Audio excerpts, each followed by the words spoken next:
Hello and welcome to a new chapter in machine dynamics, to a chapter in machine dynamics where we do not treat rotors but drivetrains. And for drivetrains, torsional vibrations are very important.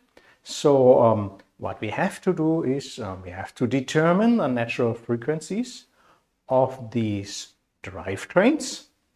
And from these natural frequencies, we will study resonance and come also to critical speeds, because these torsional vibrations are usually caused by rotating drivetrains, so also by some kind of rotational motion.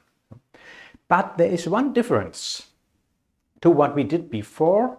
The first step is a modeling approach where we have to determine a reduced model. So much of this chapter is devoted to the determination of a reduced model. And once we have that reduced model, we derive some kind of very general equations of motion for these reduced models, or family of reduced models. We determine the natural frequencies, and there are some, I would say, some caveats, some special points where we have to pay attention to that will be mentioned in this video. And finally, you need the excitation frequencies, and from this you know where resonance is and where the critical rotational velocities are. Let me directly go to the first point, the determination of a reduced model. Why is it necessary? Let's have a look at a typical situation where we have a drivetrain. So we have, for example, a 4-cylinder slider crank mechanism, so a 4-cylinder engine. We have some kind of shaft. That shaft is not one simple shaft, but it might be a stepped shaft. There might be a flywheel. There might be some kind of coupling. There might be even some kind of gearbox with some kind of a meshed drivetrain, and finally there could be some kind of generator.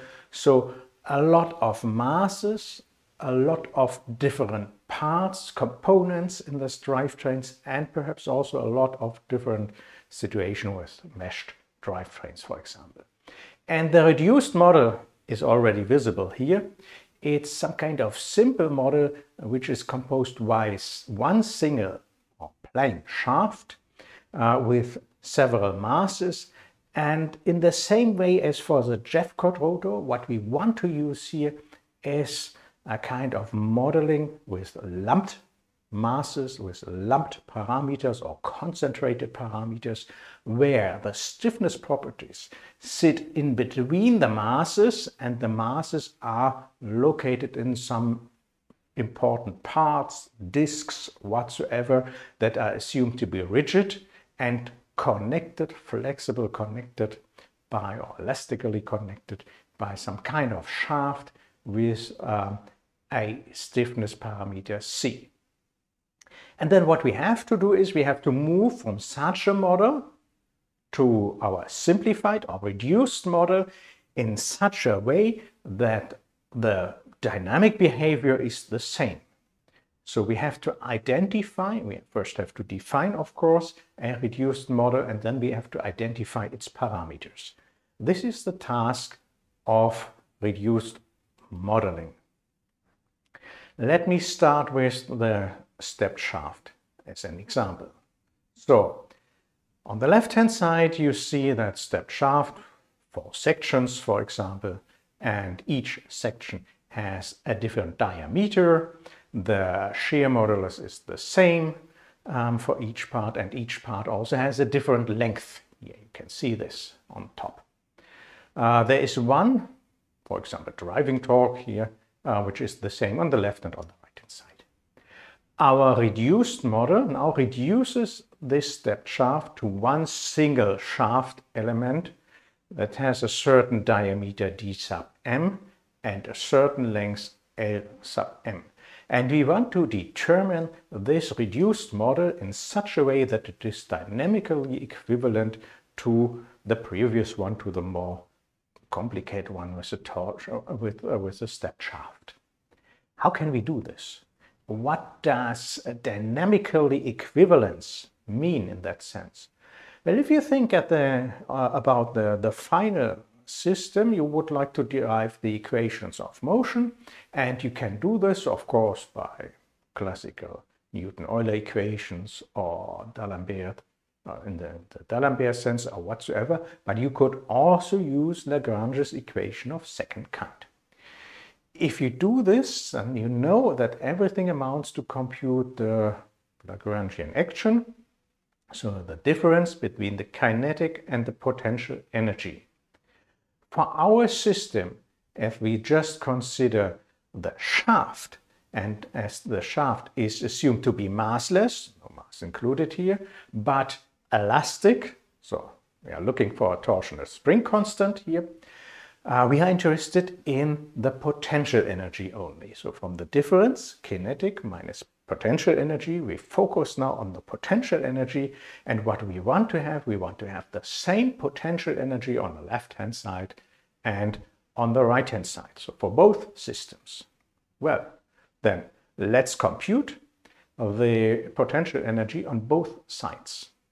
Well, usually for a spring, the potential energy of a spring element is half spring constant times, well, for a linear spring it would be the displacement squared, and for a rotational spring as here, it would be the rotation angle or the angle squared. Now in the same way you have a relationship for a linear spring. It would be the force F is equal, so Hooke's law is equal to the spring stiffness times the displacement. For a rotational spring as here, we have the torque M sub D is equal to the spring stiffness times the angle, and that spring stiffness would be given here in torsion by G, the shear modulus, times IP, the polar moment of area, divided by L, the length of the torsional spring. Now, instead of writing half C and angle squared, we can solve for the angle by using the spring law, namely MD is equal to C times phi. And then for phi squared, we get MD squared divided by C squared. And as we have half C squared, C phi squared, we arrive for the potential at half, potential energy at half MD squared divided by C. This is done here, and all the spring stiffnesses then, or inverse of the spring stiffnesses, are added here. For the reduced element, the same procedure is applied, but just for one element here. So we have half MD squared LM divided by G IPM, which amounts to half MD squared divided by CM. Again, you start with V reduced half CM times the angle squared, and you take the spring law MD equal C phi squared to solve for the angle, and you replace the angle in the potential energy by MD squared divided by CM squared, which then yields half MD squared divided by CM, and CM is GIPM divided by L. Okay, so what we request now is that for the stabbed shaft and for our reduced model, the potential energy is the same.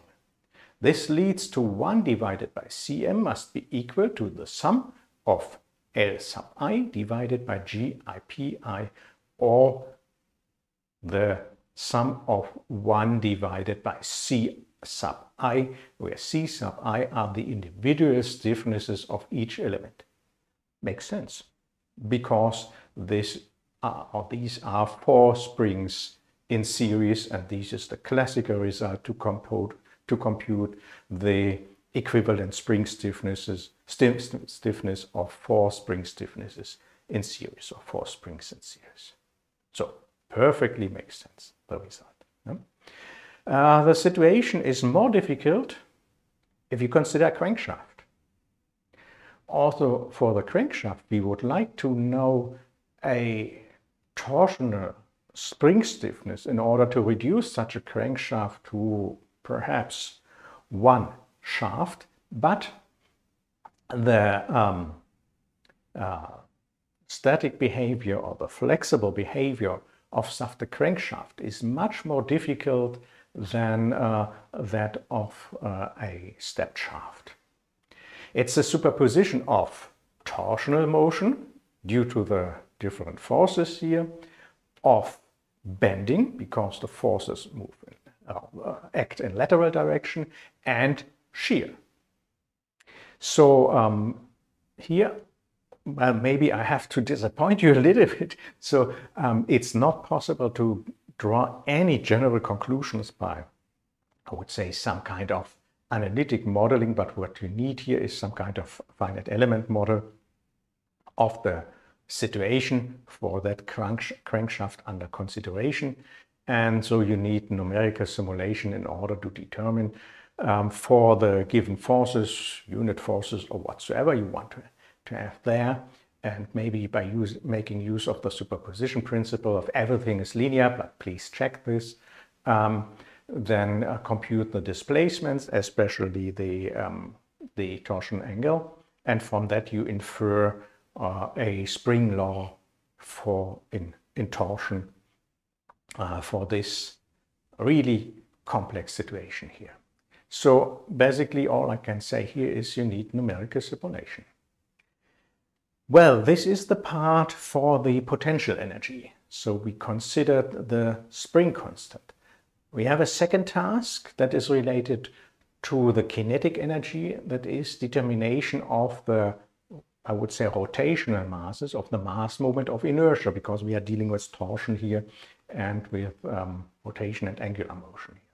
So for the mass moment of inertia, a general conclusion can be drawn. You need a geometric evaluation, and this can be done, usually can be done by means of a CAD program, computer-aided design here, computer-aided analysis, geometric analysis of your design. And then you get, if you specify, of course, the mass density, you get the kinematic properties like not only the mass, but also the mass moment of inertia here. Just one remark.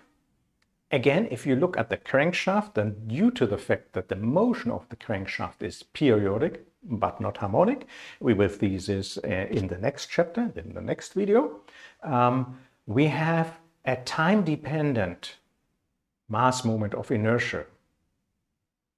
A periodic but time-dependent mass moment of inertia could be computed by CAD with respect, of course, to some fixed point. It could be the center of rotation here of the crank. In many situations, an averaging over one period is possible, so you do not work with the time-dependent coefficients we have seen in, was it the last but one video, I think. So no, it was the last video on the balancing machine, where we see the tremendous influence of time-dependent coefficient on additional resonances here. So you might simplify these things and work with an averaging over one period of rotation of such a crankshaft, if the crankshaft plays a major role in your drivetrain or in the analysis of your drivetrain. Now let me come to an exercise of how to compute the reduced model for such a situation which is typical in drivetrains, namely that you have a transmission.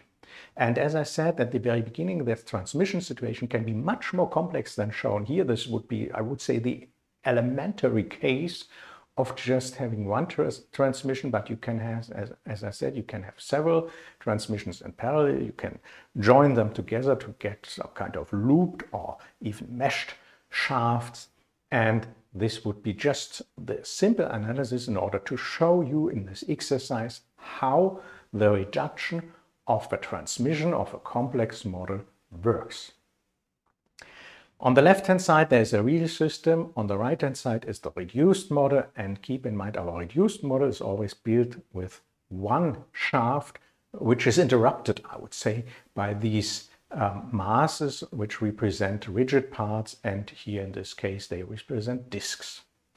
So what we have on the right hand side, we have two of these shafts leading to two unknowns, namely the two spring stiffnesses, and we have in total three disks leading to three more unknowns, namely to the mass moments of inertia, rotational masses of these three disks. And in addition, we have to convert between the rotational displacements, because at the very end you would like to know the rotational displacements for your real system. And so we have to determine a kind of, I would say, equivalence, or a kind of transfer between the rotational degrees of freedom of our reduced model that we are going to analyze, and coming back to our real system, in order to be able to really represent that real system. And all this is done on the basis of having an equivalence of the kinetic and the potential energy. There are no dissipative forces here. In the whole chapter we will not deal with any dissipative forces, although of course, or moments of course, although they will be present. And maybe there is one more parameter here instead of these 5 and the three angles. There is the transmission parameter E here. So that relates the input torque to the input rotational speed to the output rotational speed here.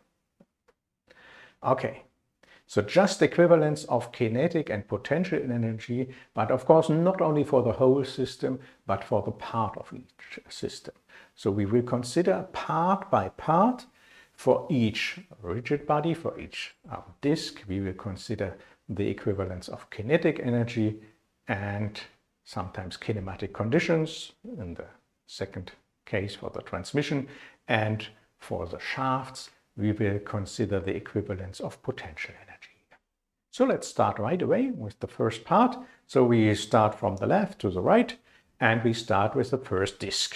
And we formulate the equivalence of kinetic energy for the first disk on the left side, here, and on the right hand side. So on the left hand side we have half J sub 1 phi 1 dot squared. On the right hand side we also have half J sub 1 R for the reduced model, and phi sub 1 dot R squared. So from a comparison of these coefficients, we can determine the fact that as the angle is squared here, we have no other choice, also for reasons of comparing physical quantities of the same physical group, or of the same physical dimensions, we have no other choice than saying J sub 1 is equal to J sub 1 R, phi sub 1 dot is equal to phi sub 1 R. Sounds simple, right? Let's consider the shaft. Let's see whether things are always so simple. So let's consider the shaft. For the shaft on the left-hand side, first shaft, we have half C sub 1 for the spring stiffness, and now we have to take the relative angle, relative displacements, so it's phi 2 1 for the second disk minus phi 1 for the first disk, and this result is squared. On the right hand side we also consider the first shaft, and we have half C sub 1 R, and we also take the difference between the two angles, phi 2 R minus phi 1 R, and now we insert the result that phi 1 R is equal to phi sub 1. We can again compare the coefficients, or the factors. So we compare C1 to C1R, and we conclude that the only chance we have is to say that C sub 1 is equal to C sub 1R. And then we make a comparison of the angle. There is just one now, phi 2R, and also phi 2R must be equal to phi 21. Sounds really trivial, right? We get a full expression on the left-hand side to a quantity on the right-hand side, and just, one could say, just leave the R away and everything is nice. But you can see at least at the second disk, there must be a difference here. So let's move to the second disk and to a new slide. So for the second disk, the first thing we have to do is we have to determine the kinematic relationship. And then we can formulate the kinetic energy. And the kinetic energy of the left-hand side, on the right-hand side, it's the second disk. On the left-hand side, we have to add the kinetic energy of the disk J21 and the disk J22, as both, this is the important step here, that transmission will be matched or replaced by that second disk. Well, you can see the kinematic relationship here. It's a simple relationship due to the fact that we assume there is no sliding in the contact between disk 21 and disk 22. And as they move in opposite direction, the velocities will be the same in the contact point, but opposite. Yes. Now, from that relationship, we determine that phi to 2 is equal to I phi to 1. So we already found that final I here. And I, the transmission ratio, is just the ratio of the two radii R21 divided by R22. You could also take the diameters, of course, here. Would make a difference. For the kinetic energy of that disk on the left-hand side, we now have to add we have to represent the total kinetic energy by both of these rigid masses. So J21 phi 21 dot squared plus J22 phi 22 dot squared. On the right-hand side, we just have one of these disks, half J2R phi 2 dot R squared. And keep in mind, we already determined phi to 1 dot, did we? On the last page, let's have a look. There, phi to 1 R is equal to phi to 1. So,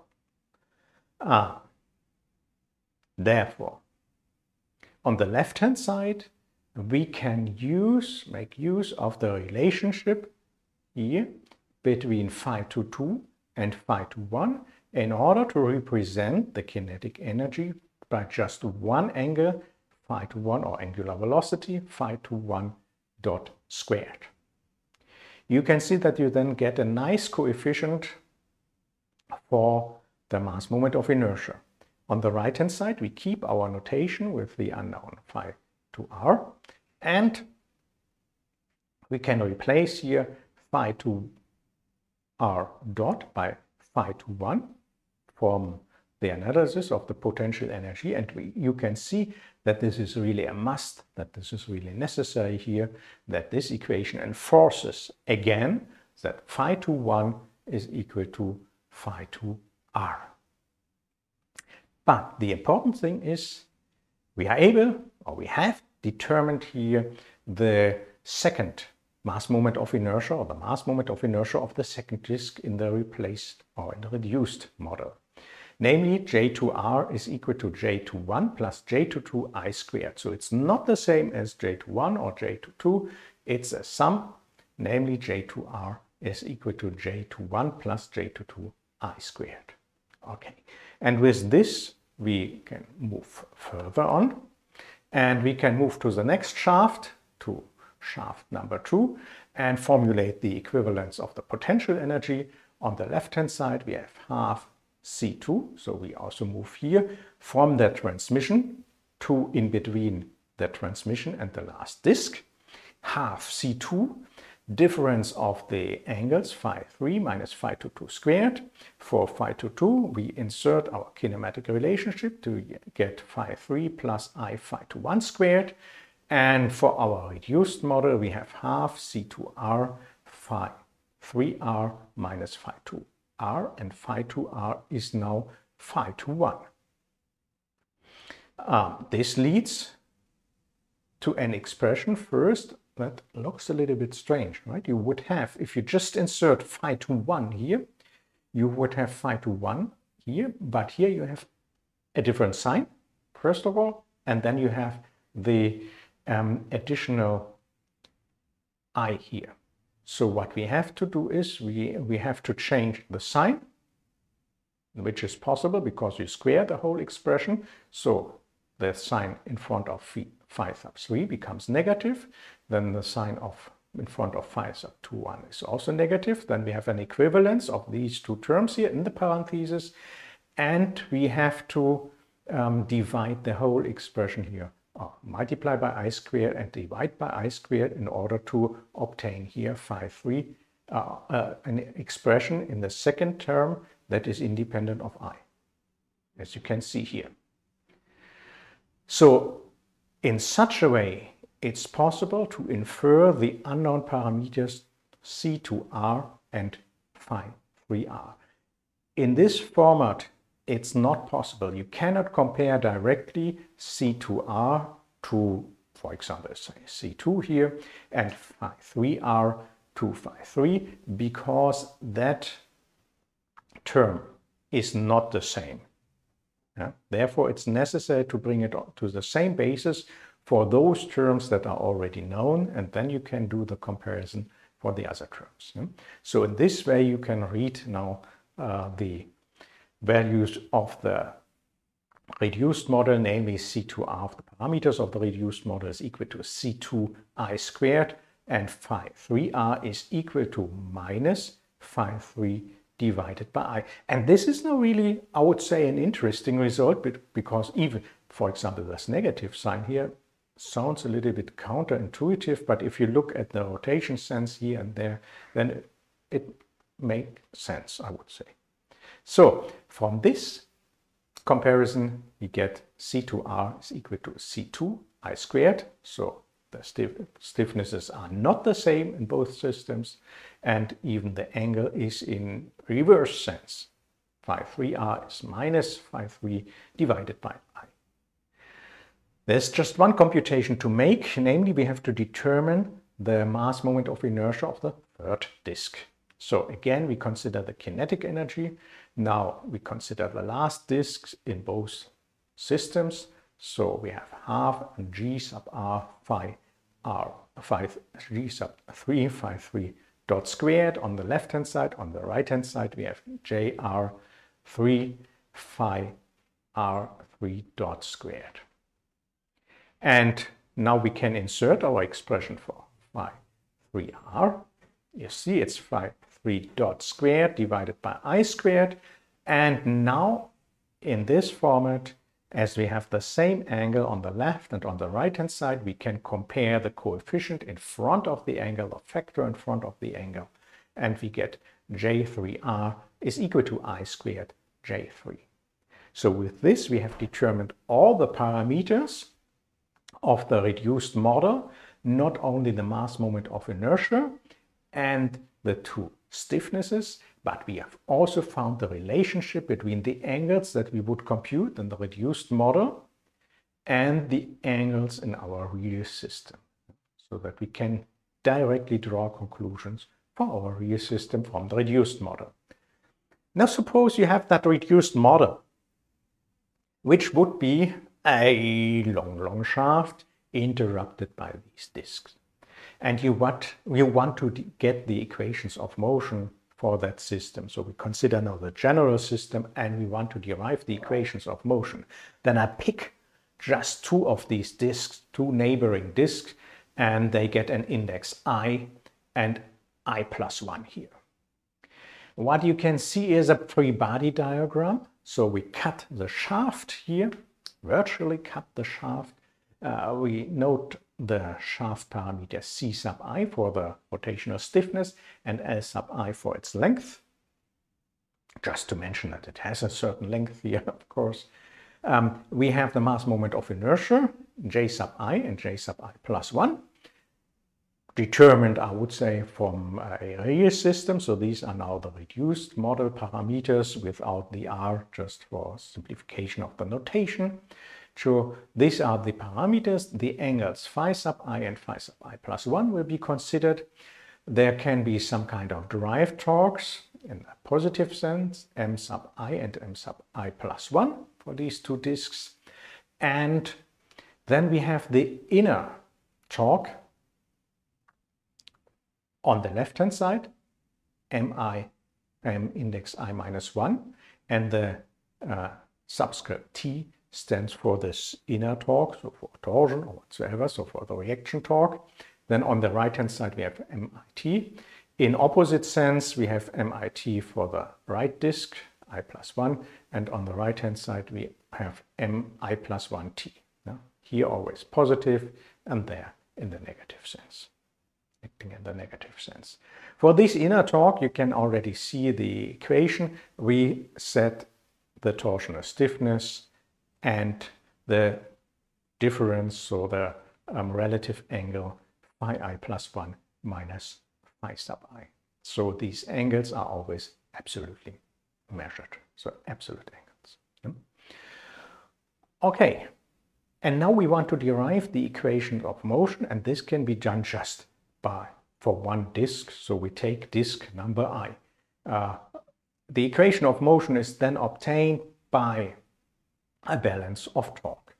The balance of torque is the difference of the inner torques, mi t minus mi minus 1 t, minus, in the sense of D'Alembert, minus j sub I phi I double dot, and then plus mi t. We insert here for mi t and mi minus 1 t for the inner torques, we insert here the linear relationship, the spring law, and we put the excitation MIT on the opposite side, or I would say we move the other terms to get positive signs on the opposite side and then reverse the sides of the equation. Then we start with the second derivative. We start with the inertia part, j sub I phi double dot I. Then we start with mi minus 1, ci minus 1, and the difference of the angles, phi I minus 1, minus then MIT, which is minus C sub 1 phi I plus 1 minus phi I. And on the right-hand side, we now have M sub I. And this can be done for any disk.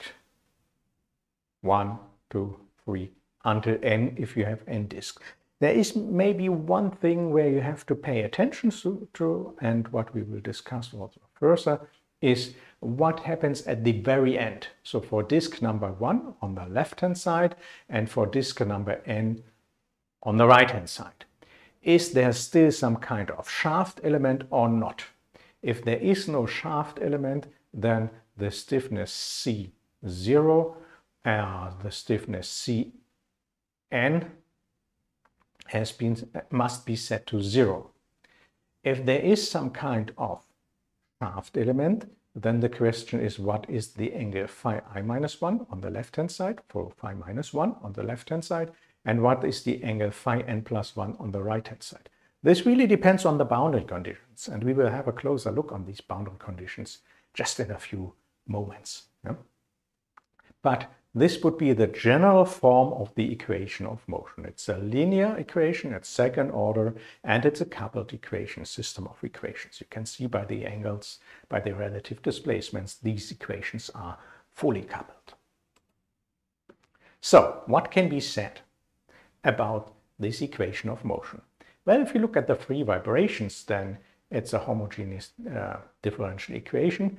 A setting here with a sine function instead of an exponential is sufficient because we have no first order derivatives.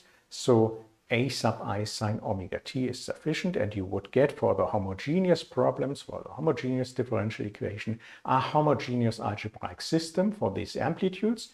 You demand non-trivial solutions for the amplitudes because you're not happy with something that does not vibrate here as solution. And then omega would be that unknown parameter, and you get a classical eigenvalue problem. So the coefficient matrix must be singular, and this leads to the characteristic equation of that for that omega, which is then an eigenvalue problem. And now there is one thing that is special to this eigenvalue problem, namely depending on the boundary condition. Suppose you have this drivetrain. At the boundaries, the torsion system could be fixed. That is, well, that is not a classical system where the discs start to rotate, but where they are fixed at the both ends. And the only motion that is then possible is really the torsional vibration of the system. Well, the other possibility would be a free torsion system. So you have that shaft, and that shaft is really allowed to rotate.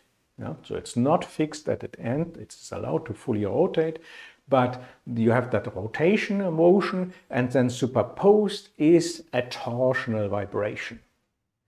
Now, what is the difference with respect to that eigenvalue problem if you consider these two situations? Well,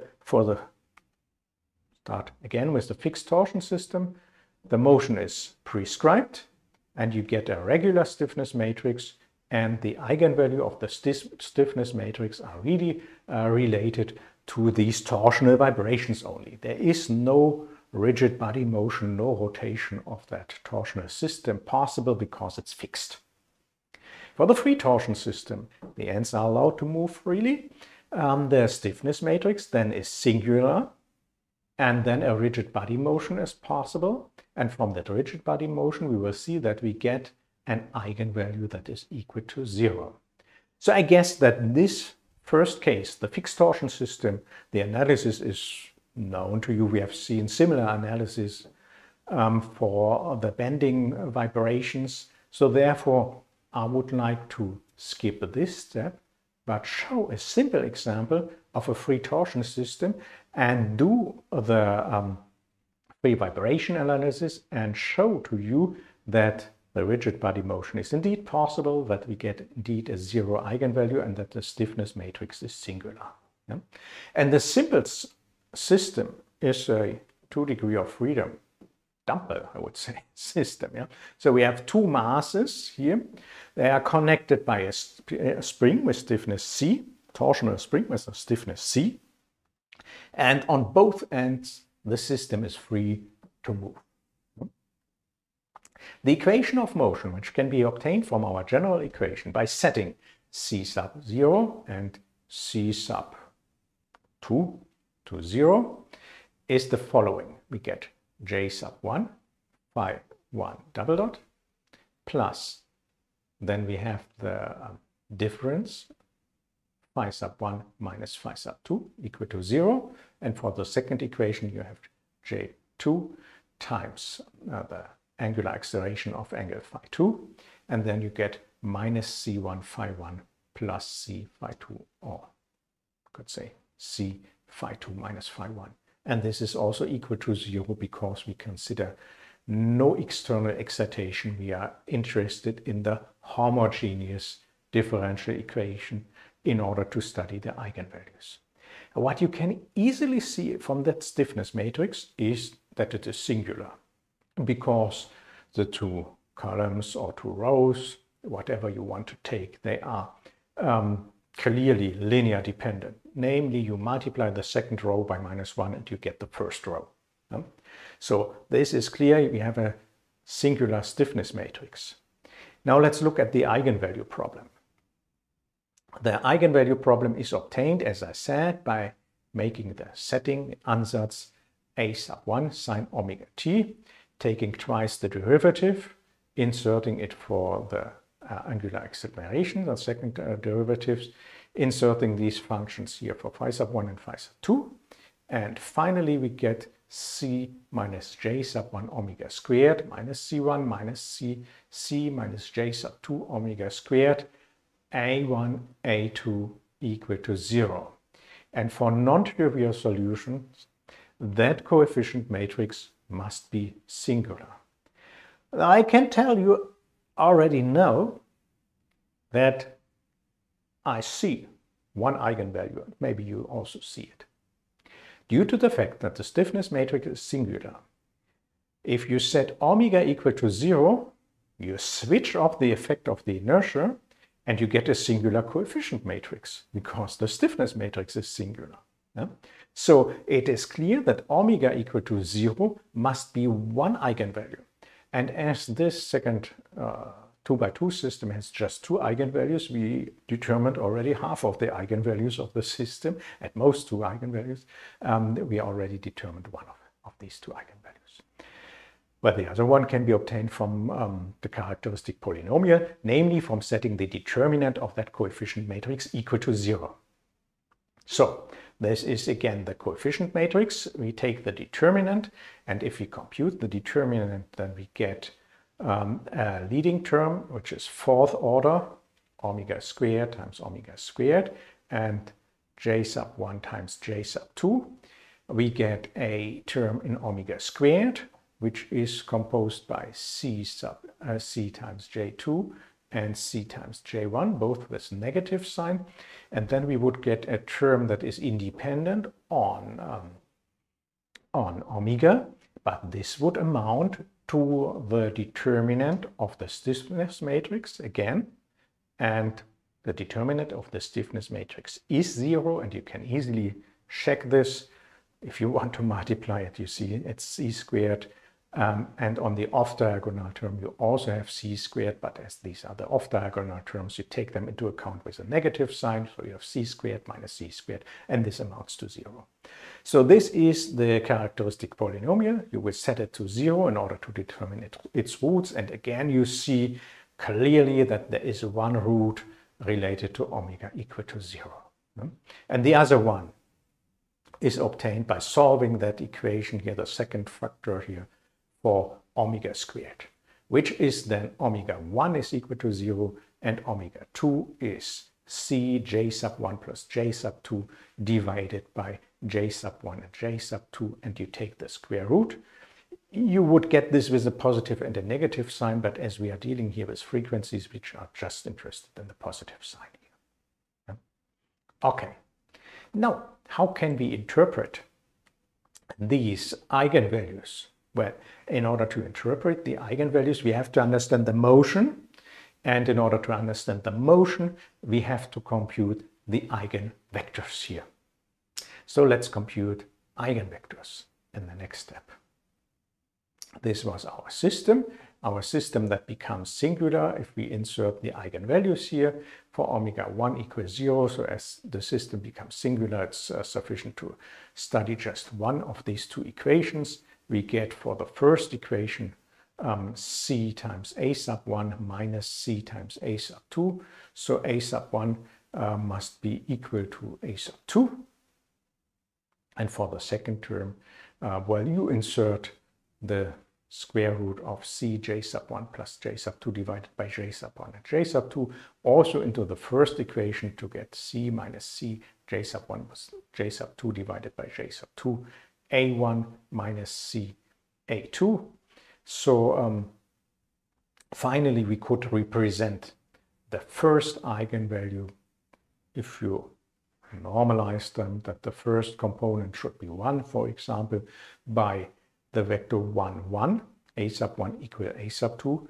And if you insert here for a sub 1, 1, then you get for a sub 2, the c will cancel, and you get here j sub 2 divided by j sub 2, which then cancels with the c here, or with the 1 here if you first divide by 2, and you get here j sub 1 divided by j sub 2 minus j sub 1 divided by j sub 2 on the opposite side. So a2 is then equal minus j sub 1 divided by j sub 2. So these would be the 2 eigenvectors. Now what can be inferred from these eigenvectors to the motion of the system? Now the motion of the system is composed by the motion caused by these 2 eigenvalues and the corresponding eigenvectors. The first eigenvector tells you that the motion is a synchronous motion. The eigenvalue is 0. What does it tell you? Well, if you look at the system, you can have a constant for the angle, because the constant of that angle just influences the stiffness part, and the second derivative is equal to 0, so no influence on the inertia part. The inertia part again goes away, and the stiffness matrix is singular And so that influence, if it is synchronous, the same for the first and the second component is equal to 0. Same reasoning holds with the constant velocity. For a constant velocity and the velocity being the same for a sub 1, also for the first and the second angle in the motion, the angular acceleration is equal to 0 because you have a constant velocity, no influence on the inertia term, and for the stiffness term, the effect will cancel because the stiffness matrix is singular and you have chosen the motion, the constant velocity being the same in the first and in the second equation. So for the first angle of the first disk and angle of the second disk. So one part of the motion which stems from the first eigenvalue is the rigid body part, which is the rotation that is synchronous for the two disks. So occurring with the same angle and occurring with the same constant speed. This is the first part. And the second part is then due to the second eigenvalue. There are two integration constants, so we get a cosine omega 2 and a sine omega 2 related to the second eigenvalue, omega 2. And for the second angle phi 2, you can see that there is a negative sign and there is a different factor. So the factor is not equal to 1, but to j sub 1 divided by j sub 2. So what can be seen is there is a synchronous motion with constant velocity, and there is a torsional vibration because one disk moves in the one sense, positive sign, the other moves in the opposite sense, and the amount of motion, the angle is different. There is a different factor included here. If you compute now the parameters in that solution, in that general solution for angle phi sub 1 and phi sub 2, you find that there are 4 parameters: phi 0, omega 0, c sub 1, and c sub 2. All the other things in that equation are known. The time, well, you're dealing here with the angle time law, so the development of the angle with respect to time. Time is clearly a parameter here. Omega 2 has been determined, or will be determined from all these quantities, the stiffness and the mass moment of inertia, and of course also the ratio of the mass moments of inertia is known. So we have 4 integration constants. Do we have 4 initial conditions to determine these 4 integration constants? Well, yes, we should have. Namely, the initial angles, phi sub 1 and phi sub 2, for example, for some time t equals 0 or t equal to t0 whatsoever, and also the angular velocities shall be known. So phi 1 dot and phi 2 dot, the angular velocities, has to be known. And this makes perfectly sense because we have 2 equations of motion, ordinary differential equations. They are second order, so each equation necessitates 2 initial conditions. In total, we will have 4 initial conditions for the 2 angular displacements, phi sub 1 and phi sub 2, and for the 2 angular velocities, omega 1 and omega 2, or phi sub 1 dot, phi sub 2 dot. And this allows us to compute these 4 missing quantities or integration constants in that solution, but we do not have to do this right now. That's problem dependent. We can already infer the behavior of the motion just from this formulation, and we see it's a synchronous motion with same angles and constant velocities, and then superposed, which would be the rigid body motion, superposed is the torsional vibration. Well, let me summarize the result. We have a first eigenvector that relates to the rigid body motion, and which is a sub 1 is equal to a sub 2, so the 2 amplitudes are the same. And we have a second eigenvector that infers to a contra-rotating motion. The sign or the product of these 2 amplitudes is negative. We have a stationary angular displacement, which means we have a constant angular velocity here for the rigid body motion, and that is superimposed by torsional vibration. And we have 4 integration constants. So we need initial conditions for the displacement, angular displacements, and angular velocities. This is nearly the end of the video, just nearly. There is one thing I would like to tell you about torsional vibrations, namely, I would like to show you a recursive computation method for the natural frequencies and also the eigenvector for such a system, or for a more general system for a so-called vibration chain. Vibration chain means you have that situation that we saw when we derived the equation of motion. You have disk by disk by disk, and they are connected by a spring. This can be a linear spring, and you study, for example, a system where you have lumped masses connected by linear spring, and you study, for example, vibrations, longitudinal vibrations. It could be a model appropriate for bending vibrations and also for these torsional vibrations. I will show you that method here for the torsional vibrations, but you can generalize it to other kind of vibrations as well, as long as you have a vibration chain. And this is the so-called Holzer-Tolle method. Mathematically speaking, what you find in that situation is, if you look at that matrix, if you look at the coupling of this equation, it's a 3-diagonal matrix. So you have entries on the diagonal, and you have entries on the left and right off diagonal of that matrix, but nothing else. And for this situation, excuse me, for this situation, the Holzer-Tolle method is adequate. And I would say it's a kind of local patriotism, because that method was developed here, or partly developed here in Karlsruhe. So therefore this at NLO. So we start with our equations of motion for that special situation that there is no shaft on the left and on the right hand side. You can see it's not shown in the figure here. So we set C0 and Cn equal to 0. Then this is our equation of motion, again composed by a inertia term and by these 2 stiffness terms with relative angular displacements. We know that for our solution we can set phi sub I equal a sub I sine omega t. So what we want to determine is here the natural frequency, omega, and to each natural frequency, we know we should get at the very end, we should hopefully get n natural frequencies. We want to compute the eigenvector, that is, we want to compute for every omega, we want to compute the vector of these a sub i's, where I runs from 1 to n. The idea is we do that recursively. Well, it's already written, we do it recursively.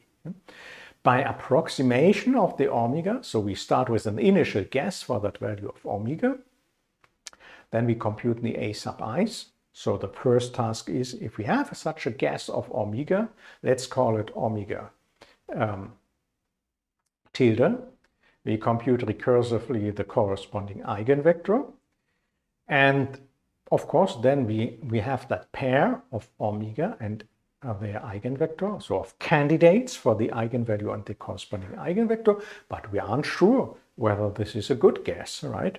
So what we need is a scalar equation for the approximation error, and from that scalar equation for the approximation error, we get a new guess for omega tilde, because we want to reduce the approximation error to 0, so it's just an optimization problem. Then find the value of omega for which the approximation error is, well, not equal but smallest, not close to 0. No? I would say that you specify then certain limits, certain bounds for the approximation error, and once you have obtained a value of omega within these bounds, then you accept it and you are looking for the next value of omega by changing the initial guess for omega and making sure that your solution does not converge to the previously computed one. Yeah. So what we have to do we need two steps here.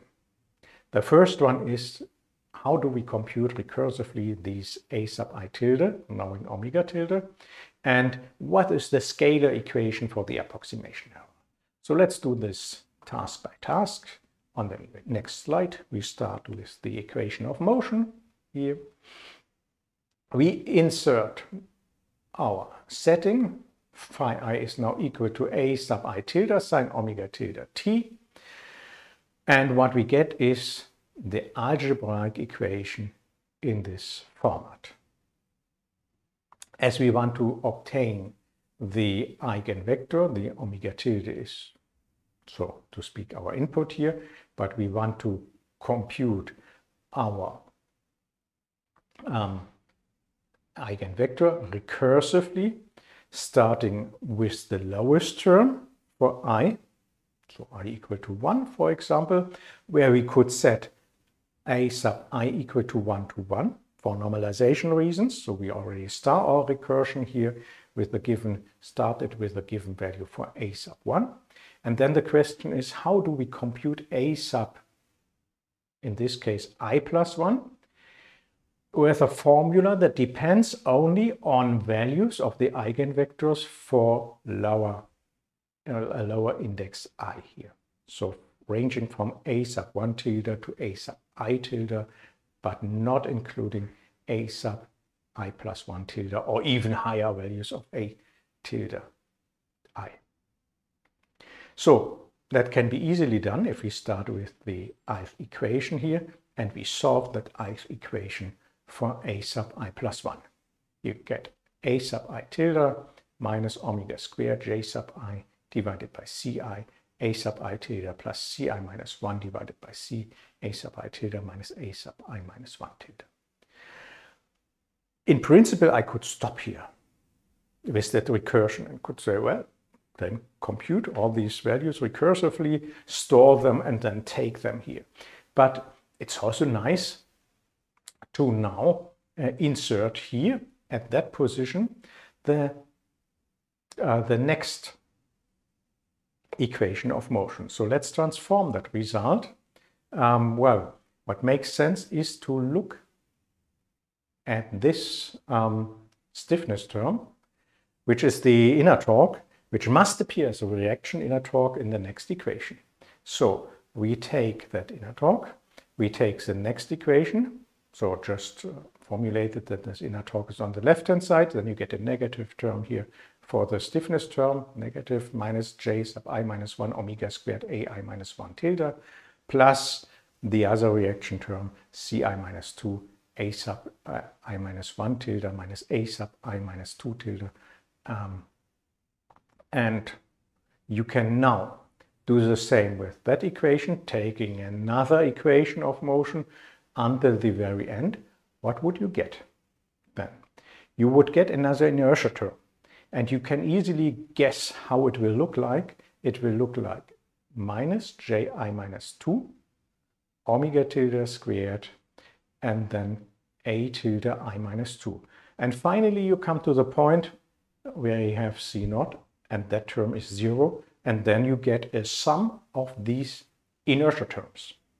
So finally what you get is minus omega tilde squared, the sum ranging from k equal 1 to I minus 1 of the jk, of the mass moments of inertia, which is multiplied by all these previously computed eigenvectors. And this is then inserted here for psi I minus 1, so you have to divide by c sub I, and then you can see that you can even add a further term here. Yeah?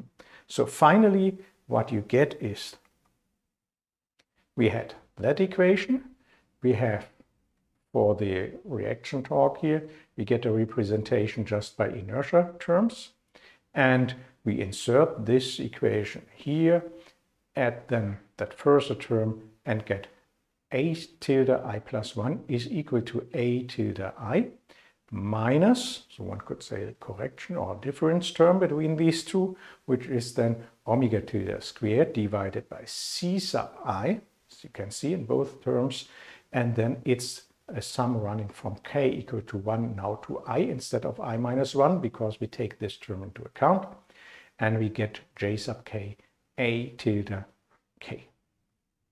And this is the recursion relation I was looking for.